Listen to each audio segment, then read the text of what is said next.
성경 말씀은 베드로전서 3장 1절에서 7절까지의 말씀이에요.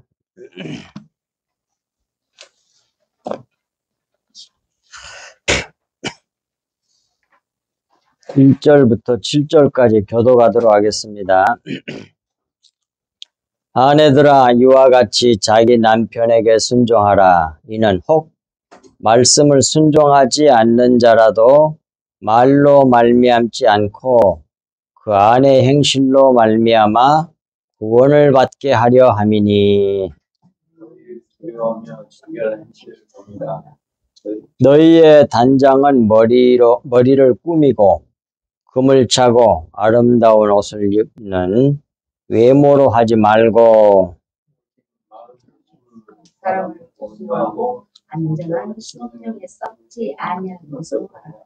이는 하나님 앞에 덮인 것이니라. 전에 하나님께 소망을 두었던 거룩한 부녀들도 이와 같이 자기 남편에게 순종함으로 자기를 단장하였나니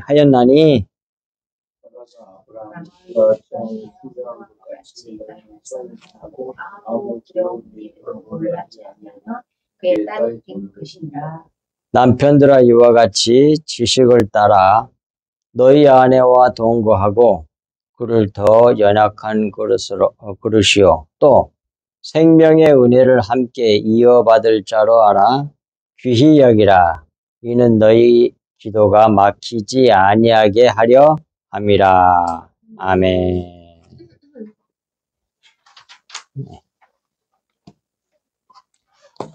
네, 오늘 3장 들어갔습니다. 오늘 3장 1절부터서 7절까지 부부에 대한 권면의 말씀인데요. 3장 전체 제목은 교회의 필연성에 대한 권면이에요. 반드시 교회가 그렇게 할 수밖에 없는 것에 대한 필연성의 권면. 그 중에 첫 번째가 부부에 대한 권면입니다. 하나님께서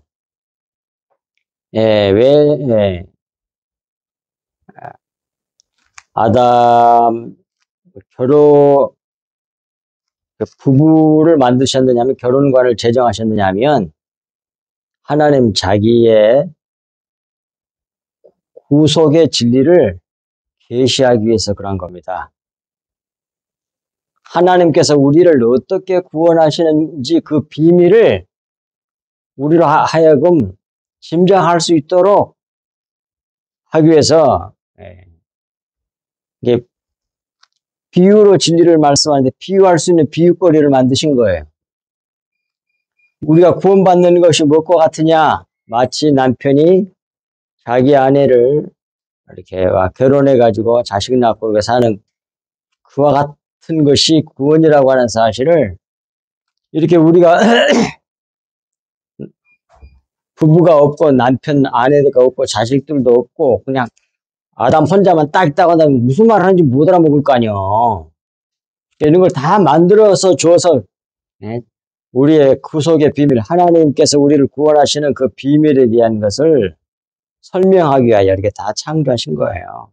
그래서 이제 부부라는 거, 결혼관을 만드시고 부부연을 맡게 해서 또 어떻게 해야 되는지, 이건 전부 다 예수 그리스도 하나님께서 우리를 구원하시는 그 구원의 도리에 대해서 설명하기 위한 거라 그 말이에요. 그러니까 우리의 결혼 삶이 꼭 그래야만이 그게 하나님 보기 아름다운 거예요. 자, 1절부터 보겠습니다. 아내들아, 이와 같이 자기 남편에 순종하라. 이는 혹 말씀을 순종하지 아니하는 자라도 말로 말미암지 않고 그 안의 행실로 말미암아 구원을 받게 하려 함이니, 그랬잖아요.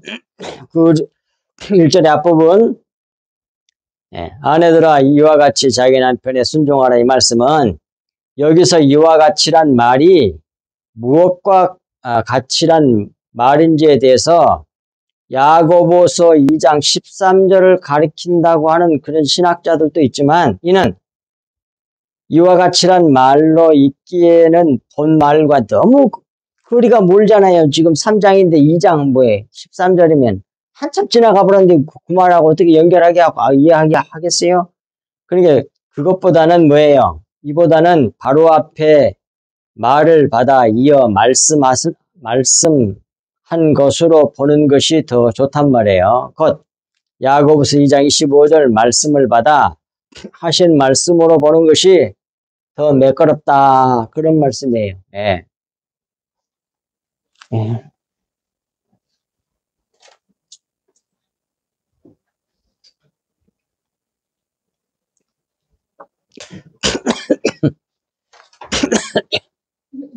예. 지금 야고보서 3장 1절 들어갔습니다. 외적 남편을 영적 남편인 그리스도의 모형으로 연계해서 말씀한 것이라고 할 수 있습니다. 성경은 다 그렇게 돼 있거든요. 전부 다 남편, 아내들아 우리들을 얘기하는 것 같은데 그걸 통해서 남편인 예수 그리스도와 그리고 지체인 교회인 우리들에 대한 얘기를 하는 거예요. 성경은 전부 다 누구에게 맞춰져 있어? 예수 그리스도와 십자가에 맞춰져 있다는 거예요. 교회에 대한 얘기란 말이에요. 이걸 모르면 엉터리가 되는 거예요. 무슨 부부관계나 잘 맺고 뭐 이런 식으로만 이해를 하면 그럼 뭐 윤리도덕 교훈의 말로 끝나버리고 말지. 구속사의 비밀이 아니고. 그러니까 성경을 제대로 이해를 해야 되는 겁니다. 항상 예수 그리스도 십자가에 맞춰져 있어요. 성경은. 자, 베드로전서 2장 24절, 25절 그 말씀은 이제 그것을 이와 같이란 말이 그 말을 받는다고 하는 신학자도 있다고 그랬잖아요. 그것을 이야기해서 위태했다가 써놨습니다. 잠시 읽어볼게요. 친히 나무에 달려 그 몸으로 우리 죄를 담당하셨으니 이는 우리로 죄에 대하여 죽고 의에 대하여 살게 하려 하심이라. 그가 채찍에 맞음으로 너희는 나음을 얻었나니 너희가 전에는 양과 같이 길을 잃었더니 이제는 너희 영혼의 목자와 감독 되신 이에게 돌아왔느니라. 이 말씀을 받은 말이 이와 같이란 말로 그렇게 본다 그 말이에요. 그런 신학자들도 있어요. 그것도 뭐 맞는 말이지만 바로 앞에 말을 받는다고 그래야지 이와 같이란 말이 설득력이 한참 지나가 버렸는데 그 다음에 그걸 이와 같이라는 말로 한 건 조금 좀 거리가 좀 있단 말이에요. 어쨌든 간에 1절에서 자기 생명을 주어서 자기 생명이 피가 생명이잖아. 피가름했다는 말은 뭐예요? 씨를 줬다는 말이잖아요.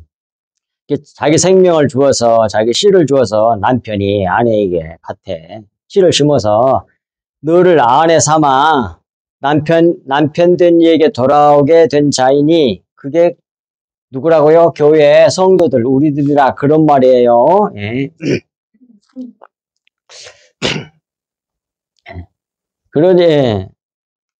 그래서 이제 남편을 또 앞성경에서는 뭐라고 그랬어요? 우리의 남편은 예수 그리스도가 우리의 목자이시고 우리의 감독이시잖아. 네, 예수님처럼 이렇게 목자 역할과 감독 역할을 제대로 해야만이 참 남편, 예수님의 모습을 잘 나타내는 진짜 남편다운 남편이 되는 거지. 무슨 말씀인지 알겠죠? 다 예수 그리스도에 맞춰져 있단 말이에요, 성경은. 그러니까 남편에게 순종하라는 말씀이에요. 자, 그 다음에 1절의 뒷부분 이는 혹 말씀을 순종하지 않는 자라도 말로 말미암지 않고 그 안의 행실로 말미암아 구원을 받게 하려 함이니 왜 순종하라고 그러냐 이런 이유 때문에 그렇게 하라고 그런다 그 말이잖아요. 이 말씀은 혹 그리스도인 아내가 불신자 남편과 살고 있다면 아내 자기가 전하는 하나님의 말씀을 듣지 아니하니 말로 말미암지 않고 아내 자기의 행실로 말미암아 구원을 받을 수 있도록 그 남편 불신자 남편이 구원받을 수 있도록 순종해야 한다는 말씀이에요. 자, 그리고 계속 이어갑니다. 아주 싹 확 드러나요. 이제 수은이 걷혀지면서 2절 너희의 두려워하며 정결한 행실을 범이라 그러잖아요. 이 말씀은 그리스도인인 아내가 불신자 남편과 살면서도 남편을 두려워하며 그 말이요. 공포의 대상으로 삼는다 그 말이 아닙니다. 이 말은 무슨 말이냐면 존엄한 존재로 알고 그 말이야. 하늘같이 안다 그런 말이요. 우리나라 말은 자기 남편 하늘같이 안다. 근데 요즘 안 그러잖아 대부분. 그러니까 이건 예수 그리스도의 모습을 못 드러내고 있는 사람이야. 그런 사람들. 그게 죄란 말이야. 잘 드러내면 그것을 의라고 그러고 뒤에서 그렇게 말씀해요.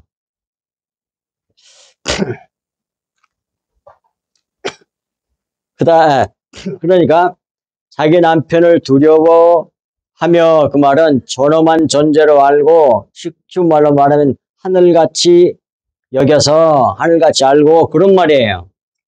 순종하는 그 정결한 행실을 자기 남편이 지켜본다 그 말이에요. 말은 안 하지만 불신자 남편이라 할지라도 왜 이러한 존재로 자기 남편을 하늘같이 보아야 하냐 하면 이는 남편은 영의 남편이신 하나님을 모형하고 있기 때문에 그래요. 하나님이 참 남편인 영의 남편인 우리 그리스도를 모형을 통해서 설명해주고 있는 거, 가르쳐주고 있는 거거든요. 다 이렇게, 그래서 뭐라 그래서 예수님께서 비유가 아니하면 말씀하지 아니하셨다고 그러잖아요. 전부 다 비유로 말씀하고 있어요. 왜? 그냥 말하면 못 알아들어. 남녀관계, 부부관계, 이것은 구원의 비밀, 결혼 생활 있고, 이렇게 자식이 낳고, 이런 걸 통해서 아는 거야. 아, 이와 같이 그런 것이 하나님 우리를 구원하시는 거구나. 이렇게. 이렇게 우리에게 해주시지 않았다면 몰라, 우리는. 하나님의 그 구원을. 그러니까 우리의 모든 삼라만상 모든 만물과 이런 모든 하나님의 창조한 모든 것이 로마서 1장 20절에 만물이 하나님의 능력과 신성을 나타낸다고 딱 되어 있잖아. 그거 봐. 하나님을 설명한 것들이란 말이에요. 하나님을 계시한 거라고. 전부 다 계시하고 있어. 결혼 문제, 부부 문제, 부자 문제 이런 것도 전부 다 하나님의 구속사의 비밀을 설명한 것들이에요. 비유로 준 거란 말이에요. 비유로. 이게 모형들이란 말이에요.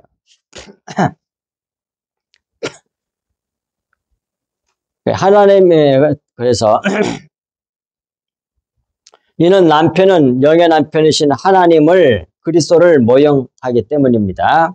하나님 또는 하나님은 그리스도는 교회의 남편이고 교회는 하나님의 아내이기 때문에 그리스도의 남편이기 때문에 이런 관계를 잘 나타내는 것이 그걸 의라 그래요. 그것이 의가 되고 남편 구원의 문이 열리게 한단 말이에요. 불신자임에도 불구하고 그 일로 말미암아 남편의 구원의 문이 열리게 된다는 말씀이에요. 밑에 참고 말씀 보겠습니다. 보십시오. 하나님이 우리 남편이라고 그러잖아요. 그리고 그리스도가 우리의 남편이라고 밑에 돼 있잖아요. 보십시오. 이사야 54장 5절에 이는 너를 지으신 너를 만드신 자는 내 남편이시라 그러잖아요. 그 이름은 만군의 여호와시오. 봐, 여호와 하나님이 남편이라고 그러잖아요. 우리를 만드신 분 봐. 내 구속자는 이스라엘의 거룩한 자시라. 온 세상에 하나님이라 칭함을 받으실 것이며 하나님이 우리의 남편이라고. 하나님이 직접 말씀하셨잖아 우리에게.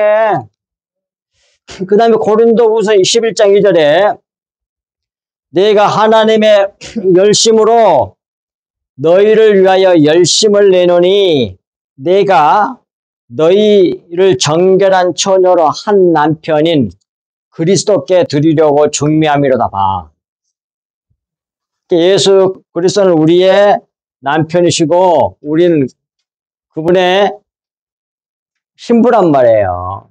아내라고. 이것을 잘 이 세상에 드러낼 수 있도록 이렇게 부부관계를 갖도록 결혼관을 하나님께서 창조해서 우리에게 주었다 그 말입니다. 하나님의 구속사의 비밀을 우리에게 설명하시려고. 3절 너희의 단장은 머리를 꾸미고 금을 차고 아름다운 옷을 입는 외모로 하지 말고 그러잖아요. 남편에게 잘 보이기 위해 단장을 하되 머리를 꾸미고 금을 차고 아름다운 옷을 입는 그런 외모로 단장하지 말고 그 말이에요. 이 말은 왜 그러냐? 교회의 참 남편인 하나님은 그리스도는 영의 남편이시니 교회는 외적인 육체의 모습으로 단장하지 말고 영으로 해야 된다 그런 말이요. 아멘. 자기 남편을 참 남편인 영적 남편인 그리스도의 모형으로 알고 하나님으로 알고 그리스도에게 하나님께 하듯 그렇게 단장하라는 말씀이라 이 말이에요. 이걸 모르고 그냥 하나님께 예수님을 사랑하자고 제일 하시게 남편을 막 그렇게 하려고 억지로 그렇게 하지 말고 이 비밀을 알면 그렇게 저절로 되게 돼 있어. 믿으면 이걸 믿으면 내 남편이 그리스도의 모형이구나. 그리스도를 보여주는 존재구나. 그래서 하늘처럼 여기는 거예요. 그냥 괜히서 나온 말이 아니에요. 4절 오직 마음에 숨은 사람은 온유하고 안정한 심령에 썩지 아니할 것으로 하라. 이는 하나님 앞에 값진 것이니라 그러잖아요. 이 4절 말씀은 영으로 단장하는 법을 가르쳐 주신 말씀이에요. 그러기 전에 먼저 오직 마음에 숨은 사람을 그러잖아요. 이 오직 마음에 숨은 사람을 또 다른 성경 말씀들은 뭐라고 말하냐면 로마서 7장 22절에서는 그걸 속사람이라고 말해요. 숨은 사람. 근데 이렇게 겉으로 육체로 이렇게 보이는 건 겉사람이라고 그러고 또는 육신이라고도 말하고 또 뭐예요? 옛사람이라고 말해요. 성경이. 다 성경에 있는 단어들이요. 내가 만든 단어가 아닙니다. 겉사람. 겉사람은 육체로 만들어져 있잖아요. 그러니까 육신. 또 뭐예요? 옛사람 그래. 그걸 옛사람이라고 그래. 속에 숨은 사람, 그 속사람을 다른 말로 새사람이라고 그래. 그거 나오잖아. 골로새서 3장 10절에서는 그 속사람, 마음에 숨은 사람을 새사람 그래. 성경에서 새것이 뭘 새것이라고 그런다고요? 성경에서 말하는 새것은 영을 새것이라 그래. 새사람이란 말은 영의 사람이란 말이야. 그 말이 성경에 어디에 나온다고? 자, 그것까지 알고 있어야 돼. 로마서 7장 6절에 나와. 의문에 묵은 것으로 섬기지 말고 영의 새 것으로 섬기라고 그러잖아. 영을 새 것이라고 그러잖아, 성경. 그러니까 새 사람은 뭐예요? 영의 사람을 말해. 그 사람을 또 다른 말로는 뭐라고 그러냐면 물과 성령으로 거듭난 사람이라고 그래. 그것은 요한복음 3장 5절에서. 영으로 났잖아, 영으로. 물은 뭐예요? 침례지, 침례. 침례는 뭐예요? 십자가를 상징하는 거잖아. 십자가 복음을 믿음으로 성령을 받아 영으로 난 사람을 그걸 거듭난 사람, 새 사람, 속 사람 또는 마음에 숨은 사람 이렇게 성경이 말한다 그 말이에요. 단어들은 다 다른 단어를 썼는데 다 같은 말이에요. 다 같은 것을 이렇게 말하는 겁니다. 성경을 이제 제대로 속 내용을 알게 되면 성경은 간단해. 근데 모르면 너무 복잡하고 머리가 찌끈찌끈 아플지 모르지. 성경 보려고 하면 졸음이 나오고 말이지. 그래서 수건이 안 거쳐졌다는 얘기지. 수건이 거치고 내용인 영의 말씀, 진리의 말씀, 그리스도의 보혈을 받아 마시게 되면 완전히 영안이 밝아지고 생각이 달라진다니까. 영의 듣는 귀도 달라지고. 그리고 말하는 것도 달라져. 전에는 그냥 윤리도덕 율법의 말을 했다면 영의 말을 하게 된다고. 진리를 말하게 된다. 그리스도의 피를 토하게 된단 말이에요. 자, 그 다음 그 소문 속사람으로 그 속사람으로 동그라미 2번 온유하고 안정한 심령에 썩지 아니할 곳으로 하라. 새 사람으로 예, 온유하고 안정한 심령에 썩지 않을 것을 하라 그 말인데 이 말은 이런 얘기예요. 온유란 말은 부드럽고 겸손하고 조용하고 조용하다는 말은 안정이란 말이 조용하다는 말이에요. 예, 온유하다는 말은 이 한자를 풀면 다소로운 부드러울 유자예요. 그러니까 따뜻하고 부드럽다는 말인데 사실상 원어의 뜻은 겸손하다는 뜻이 제일 강해. 제일 강하다. 또는 친절하다는 뜻도 있고. 이게 부드럽고 겸손하고 조용하고 흔들리지 아니하는 평온한 영에 썩지 아니할 것으로 단장하라. 그런 말이에요. 이게 평온한 영, 이게 영의 말씀이야. 그리스도의 피, 요한복음 6장 63절에 나오잖아요. 내 말이 영이요? 내 말이 그것이 뭐예요? 생명이니라 그러잖아. 다른 말로 그걸 그리스도의 피라 그래요. 영의 말씀, 영의 말씀. 그 영의 말씀은 이렇게 평온한, 이렇게 부드럽고 겸손하고 조용하고 흔들리지 아니한 평온한 말씀이래. 평온한 영에 썩지 아니한. 여기서 여기에 영이라는 건 영의 말씀을 말하는 거예요. 진리의 말씀을 말하는 거예요. 진리의 말씀. 그리스도의 피. 지금 우리 속에 있는 내 영인 진리의 말씀, 영의 말씀을 우리가 지금 오늘도 같이 나누고 있잖아요. 그 영의 말씀, 그것이 썩지 않은 영의 말씀이니까 안 썩지요. 육체는 썩지만 그 영에 썩지 아니할 것으로 단장하라 그 말이에요. 세상 사람들은 육체밖에 모르니까 외모로 단장할 수밖에 없어. 그걸 탐내지 마 그런 거 제발. 그렇게 아무리 해봐도 그거 안 돌아와. 영의 것으로 해야만이 남편이 돌아온단 말이에요. 감동받아서. 그 다음에 4절에 마지막 세 번째. 이것이 이는 하나님 앞에 값진 것이니라. 영을 갖다가 값지다 그래요. 이것이 하나님 앞에 값진 것입니다. 영의 것으로 하는 거. 아시겠어요? 다른 말로 말하면 그리스도의 피를 흘려주는 걸 말하는 거예요. 진리의 말씀, 영의 말씀. 그것으로 행하게 되면 이런 놀라운 역사가 일어나는 거예요. 아멘. 네. 5절. 전에 하나님께 소망을 두었던 거룩한 부녀들도 이와 같이 자기 남편에게 순종함으로 자기를 단장하였나니 하잖아요. 그러니까 3절 4절에서 이제 영으로 단장하는 법을 가르쳐 주고 나서 사도 베드로가 성경에 있는 실례를 소개하고 있어요.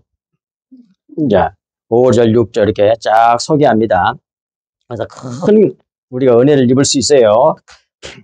5절의 앞부분 전에 하나님께 소망을 두었던 거룩한 부녀들도 그 말은 구약시대에 하나님께 소망을 두었던 거룩한 믿음의 부녀들도 그런 말이에요. 지금 사도 베드로가 말하고 있는 겁니다. 신약시대의 사람. 예수님의 12제자 중에 수장이라고 했던 베드로가 한 말이잖아요. 구약시대에 하나님께 소망을 두었던 거룩한 믿음의 부녀들도 그 다음 두 번째 이와 같이 자기 남편에게 순종함으로 자기를 단장하였나니 이 말은 4절 말씀과 같이 자기 남편에게 순종함으로 자기를 단장하였다 그런 말이에요. 그리고 6절로 이어갑니다. 그 신뢰가 바로 여기서 누구를 사도 베드로가 신뢰로 듭니까? 사라죠. 사라가 아브라함을 주라 칭하여 순종한 것 같이 너희는 선을 행하고 아무 두려운 일에도 놀라지 아니하면 그의 딸이 된 것이니라 그러잖아요. 아멘. 표준 세번역은 이렇게 말합니다.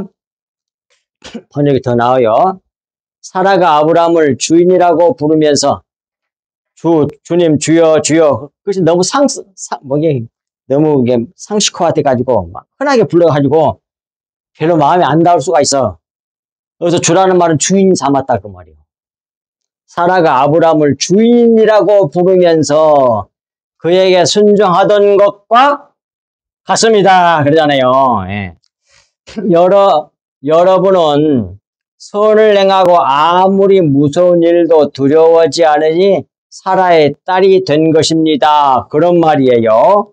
자, 이 말 다시 설명하면 5절 말씀 같이 자기 남편에게 순종함으로 자기를 단장한 부녀에 대해 사라의 신뢰를 듭니다. 사도 베드로가 사라가 자기 남편 아브라함을 주인이라고 부르며 순종한 일은 자기 남편을 아브라함을 주여 이렇게 한 건 그렇게 칭하면서 살았다고 하잖아요. 그러면서 순종했다고 그러잖아.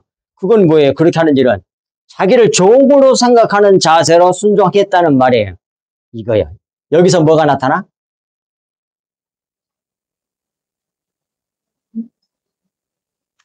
지금 사라가 어떻게 하고 있는 거야?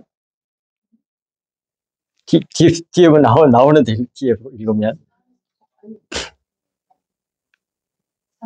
자, 보겠습니다. 뒤에 나와.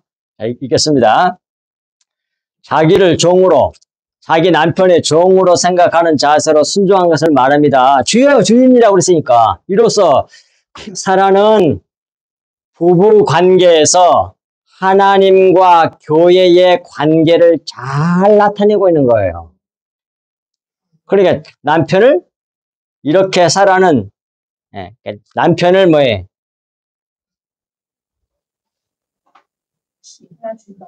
하나님 또는 그리스도로 생각할 그 모형으로 생각하는 거예요. 그렇게 해서 하나님의 구속사의 진리를 잘 나타내고 있다 이 말이에요. 이걸 갖다 선이라 그래. 여기서요. 본문 맥락에서. 잘 나타냈습니다. 하나님과 교회의 관계를 잘 나타내었습니다. 그렇게 함으로써 주여 그렇게 하면서 잘 순종함으로. 진짜로 그렇게 했을까요? 사라가? 말만 주여 이렇게 괜히 베드로가 써먹으려고 이렇게 사라를 이렇게 그냥 높이 평가한 것일까요? 진짜 사라가 자기의 남편 아브라함을 그렇게 했을까요? 진짜로. 구약성경 창세기 읽어봤으면 알 거 아니요. 진짜로 했습니다. 예를 들면 뭐예요? 딱 생각나는 거. 이게 성경을 많이 봐야 돼. 그래야 성경이 딱 생각이 나지. 예? 예? 남편이 말도 안 하는 것을 시켜도 해. 어디 갔는데 자기 동생이라고 말하더라고. 그거야, 그거. 아내를 갖다가 지가 살려고, 자기를 죽일까 봐서 자기 아내를 갖다 뭐라 그래? 자기 동생이라 그래. 근데 그대로 불평하는 거 순종해. 또 게다가 뭐야?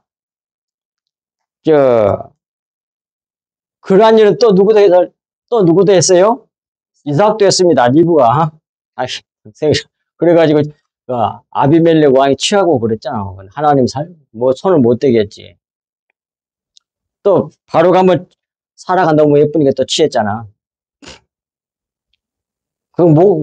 지금 남편 같은 뜯고 난리 할 텐데. 그냥 보냈지 살라고. 그래 말도 안 되는 걸 해도 하늘로 여기는 거야. 우리나라 말에 남편 하늘이란 말이 있잖아. 이게 괜히 생긴 말이 아니라니까. 지금 남편들 하늘같이 훌륭한 사람이다. 그런 뜻이 아니에요. 이런 구속사의 의미를 담아놨다 이 말이에요. 오늘 본문 성경이. 그렇게 했다는, 근데 그렇게 산 사람이 거의 없지. 근데 대표적인 사람이 사라하고 리브가하고 성경에 보면 몇몇 적은 숫자의 수가 있어. 그중에 대표적인 사라야. 그 얘기 하는 거예요, 지금. 그렇게, 사라같이 그렇게 하면 그의 딸이 된 것이라고 합니다. 사라같이 그러니까 사라는 이런 식으로 단장했다, 그 말이에요. 그러니까, 자기 남편을 하나님같이, 그리스도같이 그렇게 높이 본 거예요. 높이 본 거예요. 되게 요즘 깔 보고 있잖아. 남녀 평등, 그러면서. 그 말은 맞죠. 맞긴 맞는데, 이 세상 사람들에게서는 맞는데, 구속사의 비밀을 증거하고 뭡니까? 계시하는 데는 낙제점이에요. 그러니까 선을 행하는 게 아니야. 그러니까 사라의 딸이 되기를 다 버리는 그리스도인들이야, 그런 사람들은. 전부 다 예수 그리스도와 십자가에 딱 맞춰져 있어. 하나님께 맞춰져 있단 말이야. 구속사의 비밀이야. 제발 그걸 알아야 돼. 그래서 사라같이 단장하여 사라같이 되는 비결을 가르쳐준 말씀이 6절 말씀이라 하겠습니다. 곧 하나님 앞에 값진 아내가 된다는 말씀이에요. 그것이 4절 하반절에 뭐라고 그랬어요? 이것이 하나님 앞에 값진 것이니라 그러잖아요. 값진 아내가 되는 거예요. 그와 같은 아내. 진짜 배기가 되는 거지. 7절 오늘 마지막 절이에요. 남편들아 이와 같이 지식을 따라 너희 아내와 동거하고 그를 더 연약한 그릇이요 또 생명의 은혜를 함께 이어받을 자로 알아 귀히 여기라. 이는 너희 기도가 막히지 아니하게 하려 함이라 그러잖아요. 우리말 성경이 참 번역을 잘했어요. 그래서 여기 해놨습니다. 남편들아 이와 같이 아내는 더 연약한 그릇인 것을 알고 그녀와 함께 살아야 합니다. 또한 생명의 은혜를 함께 상속할 사람으로 알아 귀히 여기십시오. 이는 여러분의 기도가 막히지 않게 하려는 것입니다. 그래서요. 이 말씀 7절 말씀은 그리스도인 남편들에게 준 말씀이에요. 세상 사람들에게 준 말이 아니에요. 그리스도인 다 교회에 대한 말씀이 성경은 교회에 준 말씀이지 불신자들에게 준 말씀이 아니란 말이에요. 불신자들이 성경을 보겠어요? 예, 7절 첫 번째 남편들아 이와 같이 이 말은 이와 같이 무엇과 같이란 말이냐? 아내가 자기 남편에게 한 것 같이 그런 말이에요. 앞에서는 아내가 자기 남편에게 했었잖아요. 불신자 남편에게. 그렇게 한 것 같이 지식을 따라 너희 아내와 동거하고 그를 더 연약한 그릇이요. 그 말인데 좀 더 설명하면 하나님께서 의도한 결혼 관계에 대한 지식에 따라 그 말인데 그것은 뭐냐면 남편은 주님을 아내는 교회의 상징이란 지식을 따라 그런 말이에요. 따라 아내를 더 연약한 그릇인 것을 알고 내 아내와 함께 살라는 말씀이에요. 아멘.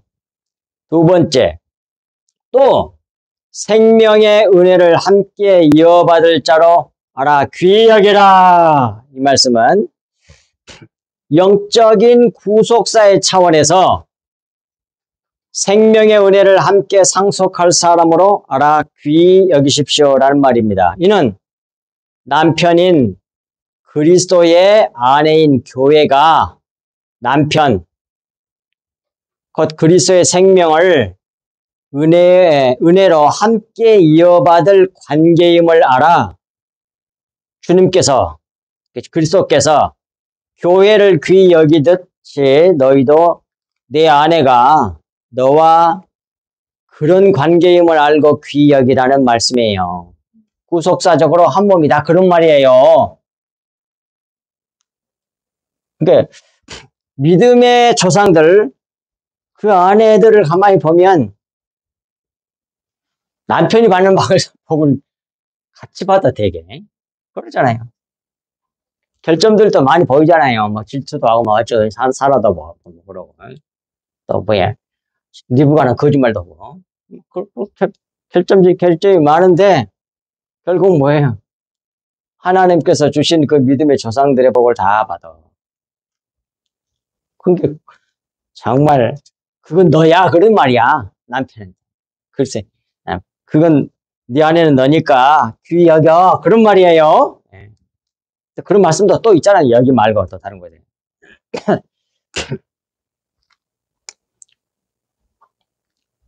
그리고 마지막 세 번째, 이는 너의 기도가 막히지 아니하게 하려 함이라 그랬습니다. 아내는 자기 남편을 주인으로 여겨 두려워함으로 순종하고, 남편은 하나님께서 의도한 결혼 관계에 대한 지식을 따라 아내를 더 연약한 그릇인 것을 알고 남편인 자기 생명을 은혜로 함께 이어받을 자로 알아 귀히 여겨 하나 되면 너희 기도가 막히지 아니할 것이지만 말이에요. 것이지만 불화하여 하나님의 결혼관에 관한 지식을 벗어나 하나 되지 아니하면 기도가 막힐 것이란 그런 말씀이에요. 그러니까 예수님을 머리로 하고 하나님이 말하면 뭐예요? 내 이성으로, 내 윤리관으로, 내 율법관으로 다 해서 도대체 저건 왜 저렇게 나쁜 걸 시키는데 해야 돼? 그럴 수 없잖아, 하나님 하면. 그 성경에 나오잖아. 어디에 나옵니까? 대표적인 게? 그거만 하고 마치겠습니다. 하나님과 인간과의 관계는 그래. 근데 하나님이 우리의 남편이야. 그런 식으로 남편을 대우하면 뭐예요? 우리 하나님을 믿으면 뭐예요? 내 이성으로는 말도 안 돼. 그런데도 해라고 하면 해야 돼. 순종해야 돼. 그게 대표적인 게 뭐예요? 아브라함의 순종이지. 이삭을 번제로 잡아서 주기를 그 말이나 됩니까? 주실 줄을 말든지. 언제 주라 그랬습니까? 얼마든지 하나님 앞에 대꾸할 수 있어서 불평, 원망 얼마든지 할 수 있었어요. 안 그렇습니까? 근데 주셔가지고 어느 정도 커갖고 너무 귀여워가지고 몸둘 바를 모를 정도로 자기 아들 하나밖에 없는 외아들이 너무 귀한데 그 아들 오늘 이렇게 말해요. 내가 지시할 땅으로 가서 그래. 모리아산이죠. 지금 예루살렘 성전 세웠던 그 자리 바로 이쪽에 지금 모스크가 있잖아요. 그 부분이야, 그 부분. 바로 그 부분. 거기에 가서 그렇게 말해. 내 사랑하는 독자 이렇게 말해.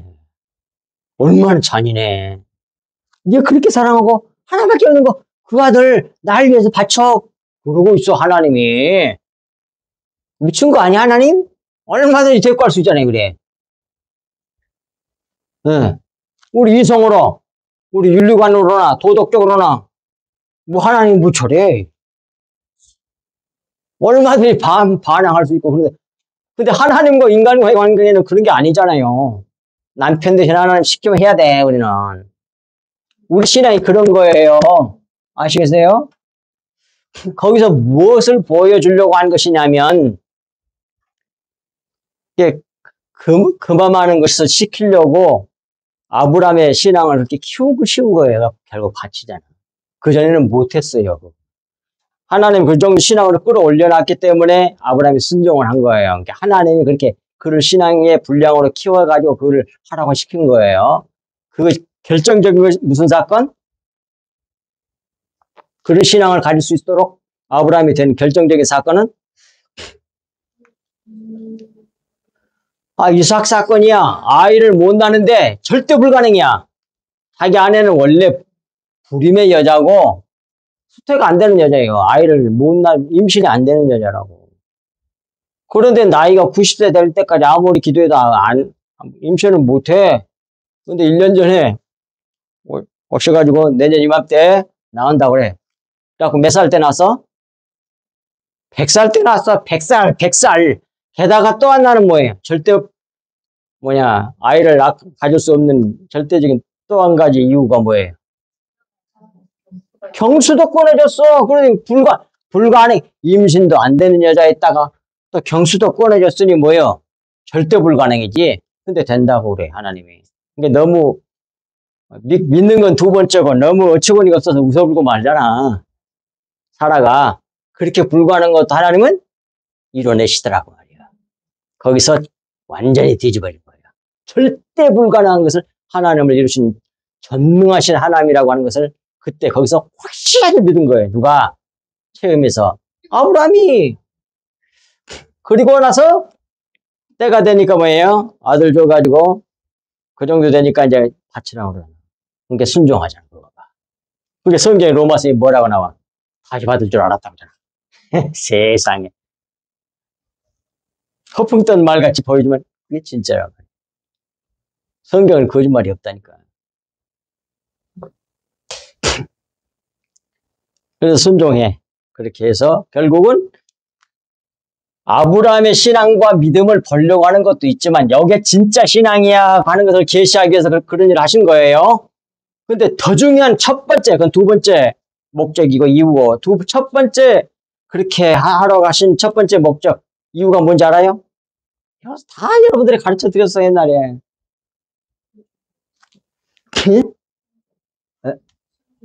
아이, 순종은, 아이, 그게 순종인 거고. 하나님 자기 계시야.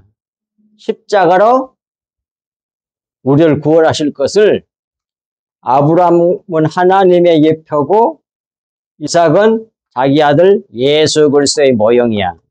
이 사건을 통해 꼭 그렇게 했는데 결국 완전히, 근데 자기 구원의 계시를 십자가 사건, 예수 그리스도의 십자가 사건을 아브라함과 이삭과의 관계를 통해서 계시한 거예요. 이렇게 미리 알려준 거예요. 그게 첫 번째 목적이라고 해요. 구속사의 계시. 구원의 계시, 십자가, 예수 그리스도 십자가 계시야. 그런데 그건 모형이잖아. 실체가 아니잖아요. 그러니까 안 죽여. 그러잖아. 네, 살려주잖아. 계시만, 십자가, 예수 그리스도의 십자가 계시만 딱 하게 하고 수양에 걸려가지고 잡아서 들이게 하잖아. 근데 하나님께서는 어떻게 하셔서? 자기 진짜 아들, 독생자, 모노게네스 독생자의 그분을 진짜 죽이잖아. 그걸 계시하게 합니다. 그러니까 하나님의 자기 사랑을 아브람과 이삭과의 관계를 통해서 얼마나 큰지 그것을 실감하게 우리를 얼마나 사랑했는지를 보여준 거라 그 말이에요. 아멘. 이 큰 사랑으로 말미암아 우리가 구원받았다는 걸 기억하고 날마다 우리 주 예수 그리스도의 십자가를 바라보고 오늘 주신 말씀 마음에 품고 그리스도와 주님과의 교회의 그 부부관계처럼 부부관계를 하심으로 우리 주 예수 그리스도와 하나님의 구속사를 잘 이렇게 계시하는, 나타내는 그런 가정들이 부부가 될 수 있기를 주 예수 그리스도를 간절히 축복합니다. 하나님 아버지 참으로 고맙고 감사합니다. 주신 말씀이 저희들 마음판에 깊이 새겨져서 자로도 우리도 치우치지 아니하고 오직 하나님의 그 놀라운 은혜의 역사로 우리가 구원받아 날마다 세상이 알지 못하는 그 하나님 나라의 그 비밀한 하나님의 비밀인 예수 그리스도의 그 정체와 십자가의 비밀을 날마다 더욱 깨달아가며 그 주님의 보호를 받아 마심으로 이 세상에 사는 동안 남은 여생이 다 생명이 되게 하옵시고 이 세상에 소금이 되며 빛이 되어 수많은 죽어가는 그 어둠에 헤매는 모든 사람들을 살려내는 하나님의 귀한 전도의 도구들이 다 될 수 있도록 해주시옵기를 우리 주 예수 그리스도 이름으로 간절히 기도하옵나이다. 아멘.